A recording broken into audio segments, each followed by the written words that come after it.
বগুড়ার ধুনটে বাংলাদেশ ধান গবেষণা ইনস্টিটিউটের প্রিমিয়াম কোয়ালিটি ধান প্রযুক্তি বিষয়ক কৃষক প্রশিক্ষণ এবং ধান বীজ বিতরণ করা হয়েছে।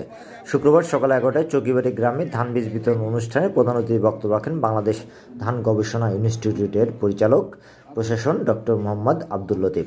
চকিবাড়ি গ্রামের বিশিষ্ট ব্যবসায়ী সোহরাব সরকারের সভাপতিত্বে অনুষ্ঠানে বিশেষ অতিথির বক্তব্য রাখেন সিরাজগঞ্জের প্রধান বৈজ্ঞানিক কর্মকর্তা ডক্টর শামীমা আক্তার ও ফলিত গবেষণা বিভাগের প্রধান বৈজ্ঞানিক কর্মকর্তা ডক্টর বিশ্বজিৎ কর্মকার। অনুষ্ঠানে আরও বক্তব্য রাখেন সিরাজগঞ্জের বৈজ্ঞানিক কর্মকর্তা শাহরিয়ার তন্ময়, ধুনট উপজেলার উপসহকারী কৃষি কর্মকর্তা রুবেল আহমেদ, সাবেক ইউপি চেয়ারম্যান কুদরতি কোদা জুয়েল সহ কৃষকবৃন্দ। বাংলাদেশ ধান গবেষণা ইনস্টিটিউটের নতুন উদ্ভাবিত উচ্চ ফলনশীল ব্রি 102, 105, 108, 112 ধানের বীজ বিনামূল্যে 200 কৃষকের মাঝে বিতরণ করা হয়েছে। চাই যে বাংলাদেশ ধান গবেষণা ইনস্টিটিউট কি করে।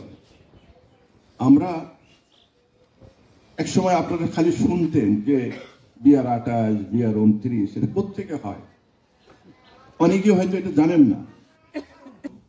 তারপরে ওই যে আপনার আরো যে অনেকগুলো যে জাত আছে, এই যে এখন রিসেন্ট যে জাত যে বৃধান আমরা যেটা আনছি, বৃধান 102, তারপরে বৃধান 103, বৃধান 104, বৃধান 105, বৃধান 106, 7, 8 এখন পর্যন্ত আমাদের যেটা গেজেট হয়েছে 8 পর্যন্ত গেজেট হয়েছে।